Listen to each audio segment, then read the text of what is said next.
السلام علیکم ورحمة الله وبرکاته. موږ د ایمان ارکان شروع کړیو، په هغه کې موږ 15 ارکان ویلو. نن چې د اخرنی رکن وایو چې هغه ایمان لرل دي په تقدیر د خیر او شر باندې. موږ به څنګه ایمان لرو په تقدیر د خیر او شر؟ نو دا څلور خبرې زده کړه. که چېرته به د څلور خبرو ته ایمان راوړو نو ستا ایمان چې دی هغه صحیح شو. اول، الله سبحانه وتعالی په هر یو شي باندې پوهیږي. زمونږ به ټولو دا ایمان او عقیده چې الله په هر یو شي باندې پوهیږي. دغه رنګې دویم، زمونږ به دا ایمان او عقیده وي چې الله سبحانه وتعالی دا هر څه لیکلي دي، د دې ټولو شیانو تقدیر چې دی هغه لیکلی شوی دی او هغه سره په لوح محفوظ کې دی.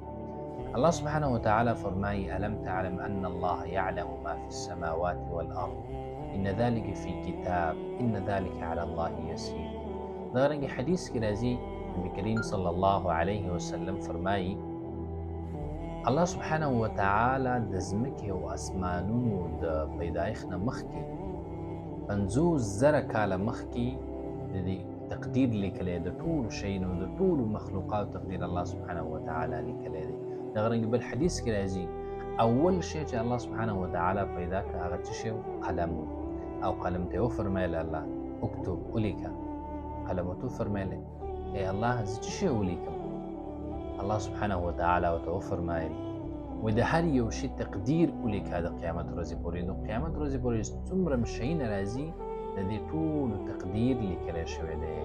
زموږ به دا ایمان وي چې الله سبحانه وتعالی په هر یو شي باندې پوهیږي. دویم، دا ټولو شیونو تقدیر چې دی الله سبحانه وتعالی هغه لیکلی دی.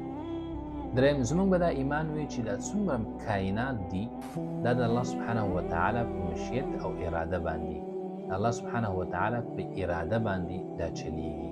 که الله سبحانه وتعالی یو شی وغواړي هغه کیږي، که یو شی ونه غواړي نو هغه نه کیږي. زمونږ به دا ایمان او عقیده وي چې څومره کائنات دي دا ټول د الله سبحانه وتعالی په اراده باندې دا چلیږي. څلورم، زمونږ به دا ایمان او عقیده وي چې دا ټول کائنات الله سبحانه وتعالی پیدا کړي، دا د الله سبحانه وتعالی مخلوق دی. الله فرمای: الله خالق كل شيء وهو على كل شيء وكيل. نو خلاصه دا شوه چې زمونږ به دا عقیده او ایمان وي. که چېرته دا ټول خلک راپاڅېږي او تا ته یو ضرر در رسوي نو تا ته ضرر نشي در رسولی مګر هغه چې تا ته الله سبحانه وتعالی لیکلی. او که چېرته دا ټول خلک راپاڅېږي او غواړي تا ته فایده در ورسوي تا ته فایده نشي در رسولی مګر هغه چې الله سبحانه وتعالی تا ته لیکلي وي. او په اخره کې دا خبره زده کړئ چې الله سبحانه وتعالی انسان ته دوه لارې ښودلې دي، هم د خیر لارې ورته ښودلې ده، هم د شر لارې ورته ښودلې ده. او الله سبحانه وتعالی د انسان ته طاقت ورکړی دی او دا اختیار یې ورکړی چې ته کومه یوه غوره کړې. او دې لپاره پیغمبران را لیږلي دي، آسماني کتابونه را لیږلي دي چې انسانانو ته دا خبره واضحه کړي چې دا لار دا ستاسو د نجات لاره ده او په دې سره به تاسو خپل رب ته رسیږئ. او دا لار چې ده دا لار د هلاکت ده او په دې سره تاسو تباه او بربادېږئ. نو الله سبحانه وتعالی انسان ته اختیار ورکړی دی چې ته اوس کومه لار غوره کړې. انا هدیناه السبیل اما شاکرا و اما کفورا.